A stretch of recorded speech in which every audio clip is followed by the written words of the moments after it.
Hello friends, it's Evelyn here. Welcome back to the Evelyn Adore channel, where this week we create this. If you'd like to see more, then stay tuned, and friends, remember to hit that all important subscribe button. And today appears to be featuring my wonderful indoor herb garden, including this mint that's going mad and jellies. Anyway friends, let's get to some sewing.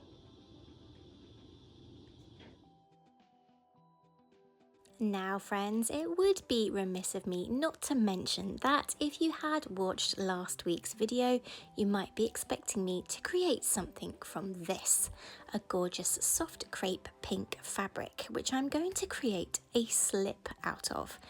However, this week things really did seem to get on top of me and my mental health was really suffering, so I needed to use sewing as therapy, and this is something I do quite often. So with that in mind, I headed straight to my little sewing room, where I grabbed the first thing that gave me inspiration, which happened to be this. This is a stunning linen viscose blend fabric that you might have seen in my recent autumn sewing plans video. I'll pop a card above, and this is going to become one of these, a Camille Sheath from the brand new Gertie book, Gertie's Charmed Sewing Studio. So with that in mind, I got straight to printing out the Camille Sheath pattern and then to cutting out the fabric. And this gorgeous fabric, my friends, is so easy to work with.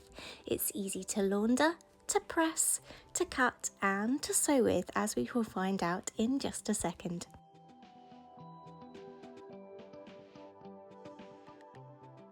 Employing my favourite batch sewing method, my friends, I began by stitching all of the darts on the bodice pieces. I took care here to press in between each step, because this really does make a difference to your finished garment. And then I repeated the same steps for the bodice lining, and for the lining I grabbed this, some gorgeous soft cotton lawn.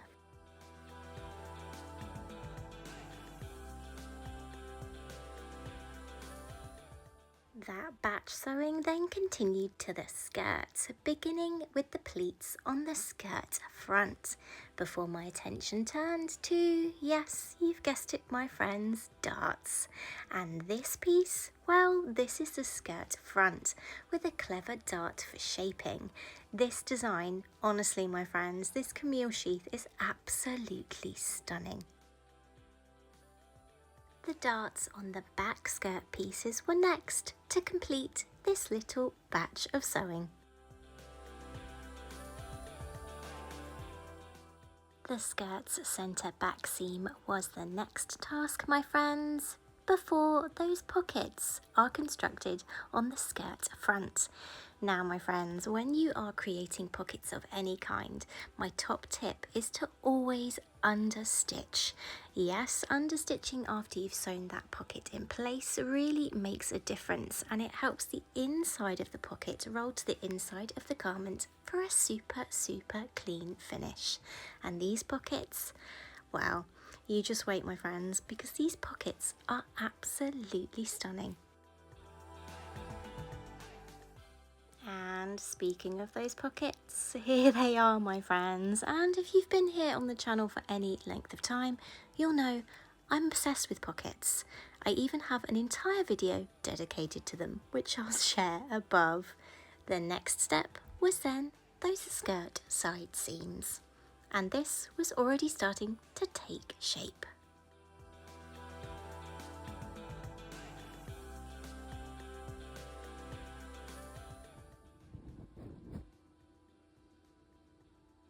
Okay friends, so after a morning of sewing, creating that skirt, check this out.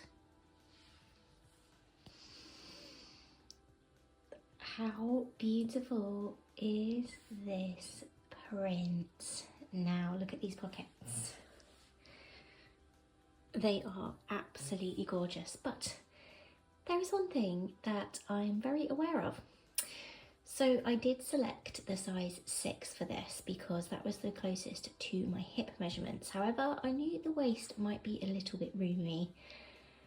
But looking at this, I definitely need to take my body measurements again because this waist looks a little on the large side for me.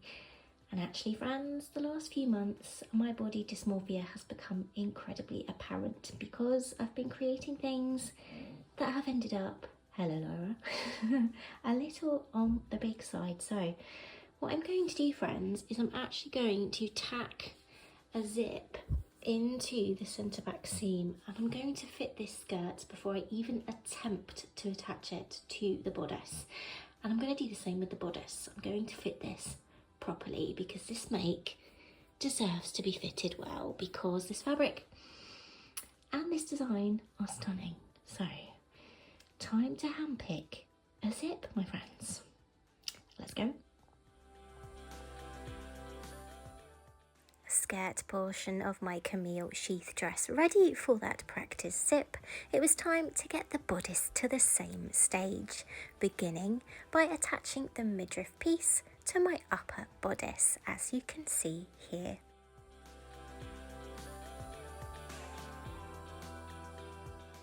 The side seams were the next task before grabbing some 1/4 inch wide elastic and attaching it to the top edge of this bodice. This feature, my friends, is so incredibly clever and it helps to create the pleats on the front of this gorgeous sheath dress, which was inspired by stunning vintage dresses created by Alfred Shaheen.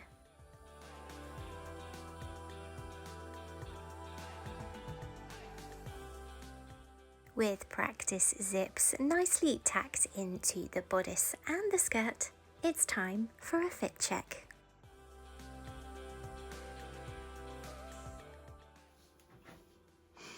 Hello friends, it's fitting time. So standard fitting attire, a turban so the hair doesn't get in the way, and slippers.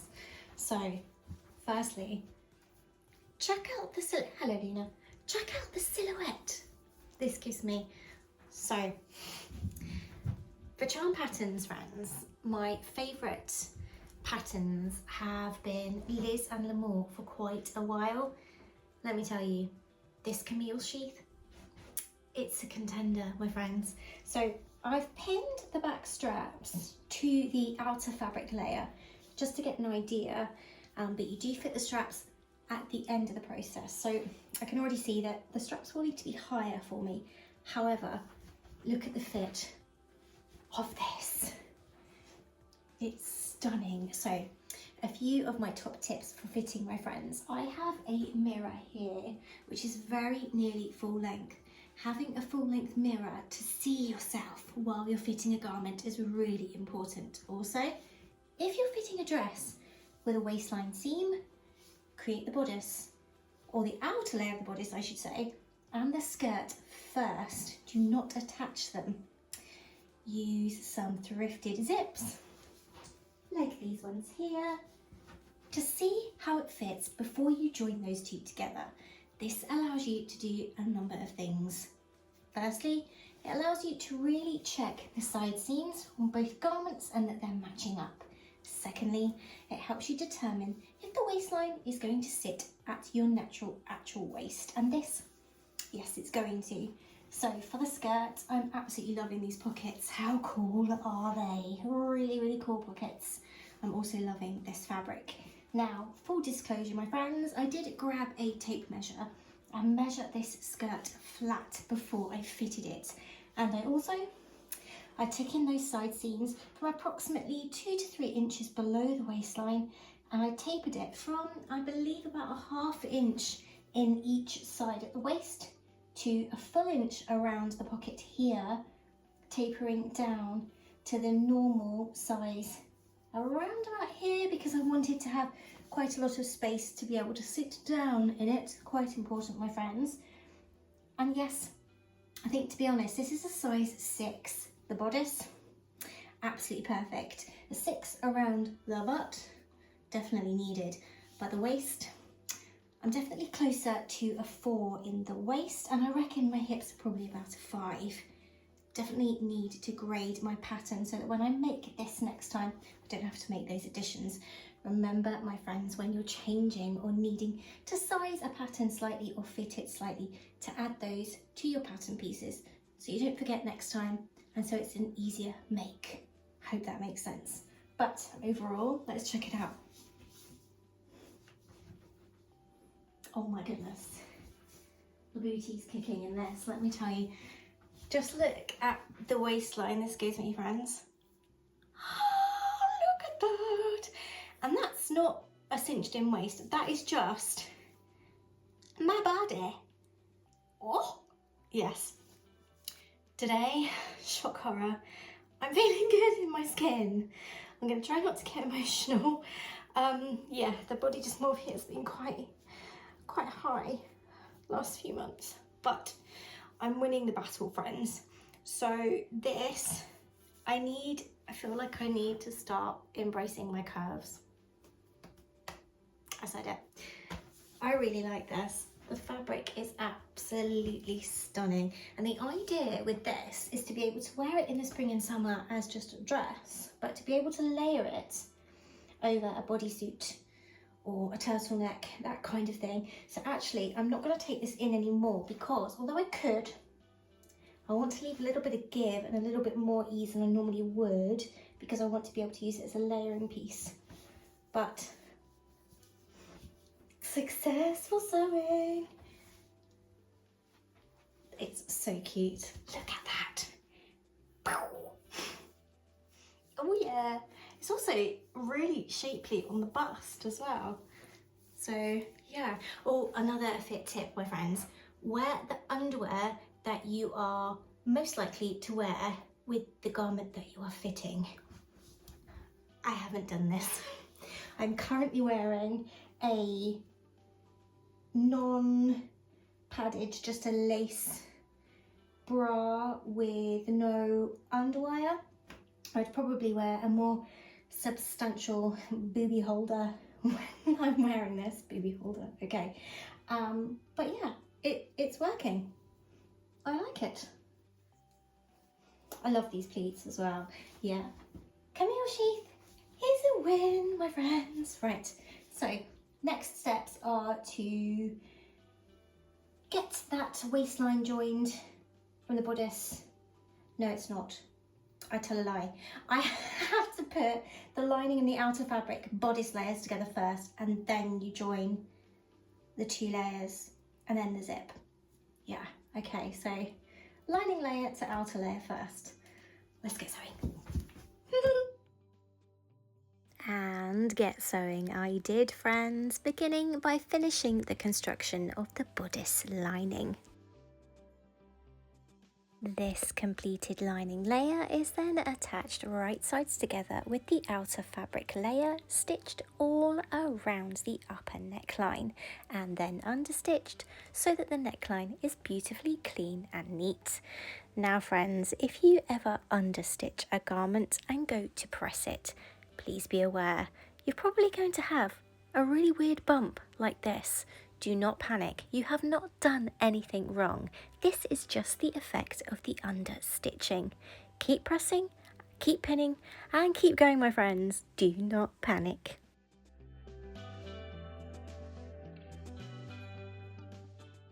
The back neckline and the remaining side of the straps are then sewn before those seam allowances are clipped and trimmed.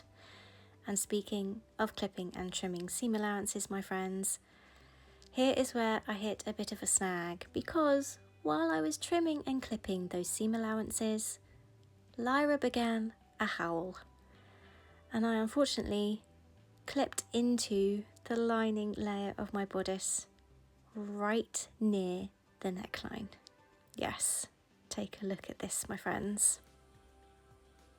However, what I did next is nothing short of a miracle, because I put this project to the side for the evening, had a cup of tea, and came back to it the next day. Yes, I did not have a meltdown, and I did not put this in the pile of projects where projects go to die. Yes, I took a deep breath, put my big Bridget Jones big girl pants on, and well, I came up with a solution. Check this out. Okay, so I took the evening off, gave myself a bit of time to let that mistake completely and utterly overwhelm me, and I really did cry. I'm really struggling at the moment, friends, honestly. Things that, you know, obviously my life's been pretty hectic the last few years, and I feel like I'm now definitely on the road to recovery, and I feel safe, and feeling safe feels unsafe, if that makes any sense. So it's the little things that are really triggering me right now. But I took a deep breath and I put my metaphorical big pants on. First of all, I put this gorgeous dress onto Betty, and then I did a bit of a 360 and thought, do you know what, I can fix that error. And I did just that by getting a really narrow zigzag on my machine. I'll just show you here, and closing the hole that was cut accidentally. And to be honest, you can't really see it, and you definitely cannot see it from the outside. So, phew. I then went ahead and attached the bodice and the skirt at the waistline seam, and just look at this. This dress is stunning, and I'm really glad that I took the evening and gave myself a bit of time and a bit of space, which I'm notoriously bad at doing. I put a little pressure on myself to get things right the first time, and I'm trying to stop doing that. And actually, the lessons are coming thick and fast, because last week with that bra top, that would have sent me into a bit of a meltdown. It didn't. I was laughing about it. And then this mishap. Today, do you know what? I'm feeling quite proud of myself, because an issue like that, there would have been a possibility that this would have ended up in the never to be touched again pile, and I didn't. So the only thing that I need to do to finish this is get a zip in the back. And I do have an invisible zip, although this pattern calls for a lapped zip. I've just got an invisible zip in my stash, a black one, which I'm going to use.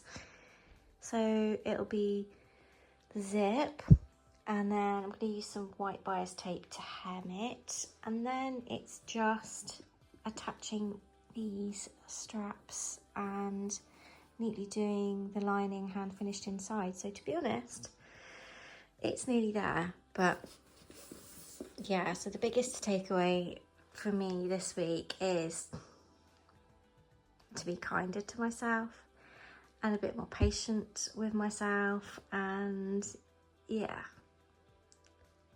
I really like this dress. I think it's lovely.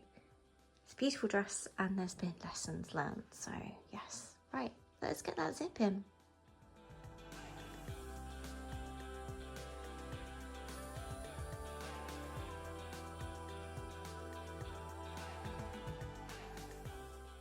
Zip nice and neatly in, the next task was hand stitching that lining inside the bodice for a neat finish before attaching those straps.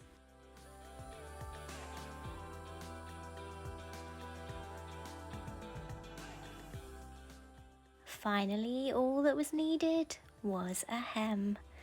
And well, my friends, yes, it's reveal time.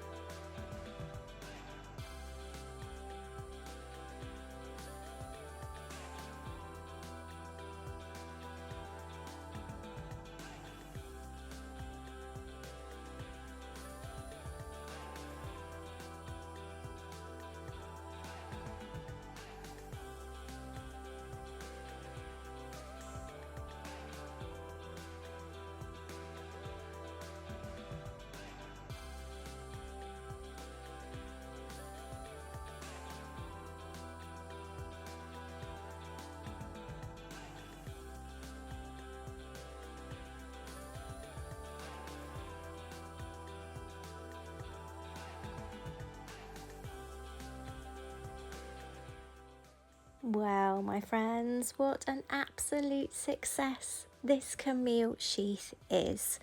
Even after I snipped into it accidentally. Yes, it just goes to show, keep going and you'll get there. This dress has really brought me back to my true self. I love glamour, and you know what? I really need to start embracing my hourglass figure. Yes, I said it, and I said it publicly, so there we go. This dress has me feeling $1 billion. Yes, not a million, but $1 billion. I definitely need to start getting in touch with my true glamour girl side. Wow, my friends. Yes, I'm feeling incredible. But until next week, when I'll be creating even more vintage inspired creations and hopefully feeling as good as I'm feeling here.